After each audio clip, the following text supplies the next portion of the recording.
உலக புகழ்பெற்ற மதுரை பாலமேடு ஜல்லிக்கட்டு இன்னும் சற்று நேரத்தில் தொடங்கவுள்ள நிலையில் அனைத்து ஏற்பாடுகளும் தயார் நிலையில் உள்ளன. இதுகுறித்த கள விவரங்களை எமது செய்தியாளர் மதிவாடன் விவரிக்க கேட்கலாம். வணக்கம் மதிவாடன், கள சூழல் அங்கு எப்படியாக இருக்கிறது? எத்தனை காளைகள் இன்று ஜல்லிக்கட்டில் அவிழ்த்துவிடப்பட இருக்கின்றனர்? காளைகளை அடக்க எத்தனை மாடுபிடி வீரர்கள் களத்தில் இருக்கிறார்கள்?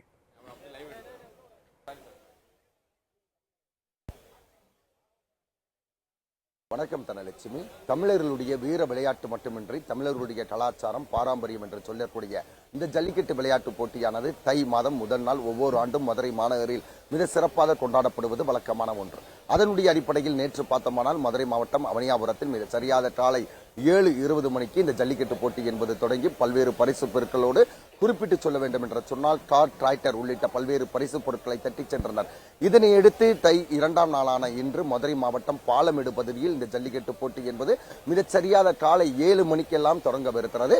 இதனை தமிழகத்தினுடைய துணை முதலமைச்சராக இருந்து கொண்டிருக்கிற உதயநிதி ஸ்டாலின் தொடங்கி வைக்கிறார். அதற்கு பின்பு கிட்டத்தட்ட இங்கே 1000க்கும் மேற்பட்ட காளைகள் பங்கு பெற தயார் நிலையில் இருந்து கொண்டிருக்கின்றனர். அதே சமயம் 550 மாடுபடி வீரர்கள் தயார் நிலையில் இருந்து கொண்டிருக்கின்றனர். ஜல்லிக்கட்டு என்று சொன்னாலே விதிமுறைகள் என்பது தொடர்ந்து கொண்டே இருக்கும். அதனுடைய அடிப்படையில் இங்கே பங்கு பெறக்கூடிய ஜல்லிக்கட்டு காளைகளுக்கு கிட்டத்தட்ட 4 பற்கள் என்பது முளைத்திருக்க வேண்டும். 4 அடி உயரம் என்பது கண்டிப்பாக இருக்க வேண்டும். கொம்பு என்பது எந்த விதத்திலும் கூர்மையாக இருந்துவிடக்கூடாது என்கிற உள்ளிட்ட பல்வேறு நிபந்தனைகளோடு ஜல்லிக்கட்டு காளைகள் இங்கே பங்கு பெற இருக்கின்றனர். கிட்டத்தட்ட அந்தந்த கிராமங்களில் கிராம நிர்வாகி அறியலோடு மருத்துவ பரிசோதனை என்பது நிறைவு பெற்று இருப்பினும் கூட இந்த களத்திற்கு காளைகள் வருகிற பொழுது இங்கே மருத்துவ பரிசோதனைகள் என்பது காளைகளுக்கு மேற்கொள்ளப்படும். அவ்வாறு மேற்கொள்ளப்படுகிற பொழுது விதிமுறைகளுக்கு ஏதேனும் மாற்று இருந்தால் அந்த காளைகள் இடைநீக்கம் என்பது செய்யப்படுகிறது. இதற்கடுத்து நாம் பார்த்தோமானால் இங்கே மாடுபடி வீரர்களும் கிட்டத்தட்ட 550க்கும் மேற்பட்ட மாடுபடி வீரர்கள் பங்கு பெற தயார் நிலையில் இருந்து கொண்டிருக்கின்றனர். மருத்துவ பரிசோதனைகள் அவர்களுக்கும் இருந்து கொண்டிருக்கிறது. காயத்தினுடைய விளிம்புகள் எந்த விதத்திலும் அவர்களுக்கு இருந்துவிடக்கூடாது. மதுபோதை, போதை வஸ்து உள்ளிட்ட பொருட்களை அவர்கள் பயன்படுத்தி இருக்கக்கூடாது போன்ற பல்வேறு நிபந்தனைகள் என்பது அவர்களுக்கும் இருந்து கொண்டிருக்கிறது. அதே போல நமது ஒளிப்பதிவாளர் திரு விஜய் அவர்கள் மிக தெளிவான காட்சிகளை காட்டிக் கொண்டிருக்கிறார். பல்வேறு பரிசு பொருட்கள் என்பது தொடர்ந்து இருந்து கொண்டிருக்கிறது. குறிப்பிட்டு சொல்ல வேண்டும் என்று சொன்னால் சிறப்பாக விளையாடக்கூடிய மாடுபடி வீரருக்கு கிட்டத்தட்ட 8 லட்சத்துக்கும் மேலான மதிப்புடைய கார் என்பது பரிசாக வழங்கப்படுவதற்கு அந்த தயார் நிலையில் இருந்து கொண்டிருக்கிறது. அதே போல விவசாயத்திற்கு பெரிதும் பயன்படக்கூடிய டிராக்டர் என்பதும் வழங்கப்பட இருக்கிறது. சிறந்த காளைக்கு, அதாவது களத்தில் சிறப்பாக வீரர்களை பந்தாடக்கூடிய அந்த காளைகளுக்கும் பரிசு என்பது வழங்கப்பட இருக்கிறது. அதனுடைய அடிப்படையில் அந்த டிராக்டர் என்பது பரிசாக வழங்கப்பட இருக்கிறது. அதே சமயம் அவனியாபுரத்தில் பார்வையாளர்களுடைய எண்ணிக்கை என்பது மிக குறைவாக இருப்பது எப்பொழுதும் வழக்கமான ஒன்றுதான். அங்கே இடவசதிகள் என்பது குறைவாக இருந்து கொண்டிருக்கும். ஆனால் தற்சமயம் பாலமேடு பகுதியில் பார்க்கிறோம், இந்த மஞ்சளாறு என்று சொல்லக்கூடிய அந்த நதி கரையில் தான் இந்த மஞ்சு விரட்டு அந்த ஜல்லிக்கட்டு என்பது நடைபெற்றுக் கொண்டிருக்கிறது. அதே சமயம் நாம் பார்த்தோமானால் ஏராளமான பார்வையாளர்களுடைய மடத்தில் அமர்ந்து பார்ப்பதற்கான பல்வேறு வசதிகளும் செய்யப்பட்டிருக்கிறது. அதே சமயம் துணை முதலமைச்சரை பொறுத்தவரையில் மிக சரியாக 7 மணிக்கு இந்த விளையாட்டை தொடங்கி வைத்துவிட்டு 1 மணி நேரத்துக்கு மேலாக ஜல்லிக்கட்டை பார்த்துவிட்டு மீண்டும் அவர் சென்னை திரும்புவதாக தகவல்கள் என்பது இருந்து கொண்டிருக்கிறது. உலக புகழ் பெற்ற அலங்காநல்லூர் ஜல்லிக்கட்டு போட்டியை பொறுத்தவரையில் நாளை மிக சரியாக காலை 7 மணிக்கு தொடங்கவிருக்கிற சூழ்நிலையில் அதனை முதலமைச்சர் ஸ்டாலின் அவர்கள் தொடங்கி வைக்க இருக்கிறார்கள். அதே போல பல்வேறு பரிசு பொருட்கள் தயார் நிலையில் இருந்து கொண்டிருக்கிற சூழ்நிலையில் இன்னும் சில, அதாவது கிட்டத்தட்ட 20 நிமிடங்களில் இந்த ஜல்லிக்கட்டு போட்டி என்பது தொடங்கவிருக்கிறது.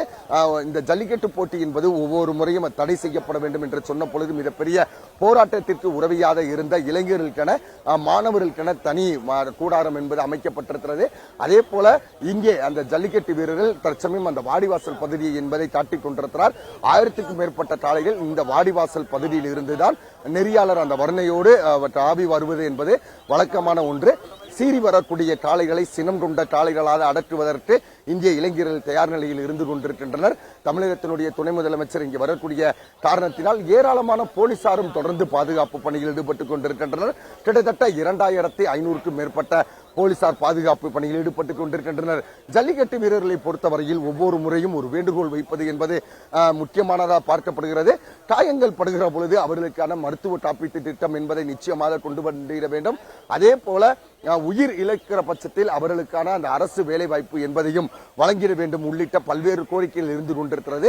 இன்று வருகை தரக்கூடிய துணை முதலமைச்சர் மு க ஸ்டாலின் அவரிடம் அந்த மனுவை கொடுப்பதற்கும் இங்கே இருக்கக்கூடிய ஜல்லிக்கட்டு வீரர்கள் தயார் நிலையில் இருப்பதாக தெரிய வருகிறது. அதே போல இந்த ஜல்லிக்கட்டு போட்டியில் கிட்டத்தட்ட 1000க்கும் மேற்பட்ட காளைகள் பங்கு பெறுகிற பட்சத்திலும் கூட இங்கே இருக்கக்கூடிய அந்த கிராமத்து காளை என்பது முதலாக அவிழ்க்கப்படும்.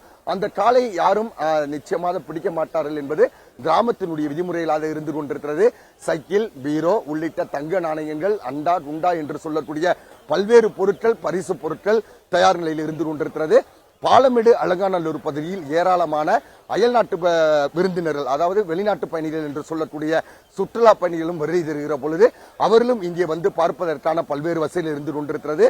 ஜல்லிக்கட்டு காளைகள் மற்றும் மாடுபடி வீரர்கள் ஏதேனும் தடுமாறி விழுகிற பொழுது அவர்களுக்கு எந்தவித காயங்களும் ஏற்பட்டு விடக்கூடாது என்பதற்காக தேங்காய் நார் ஒரு மிகப்பெரிய அழகான படர்ந்த மெத்தை போல விரிக்கப்பட்டிருக்கிறது.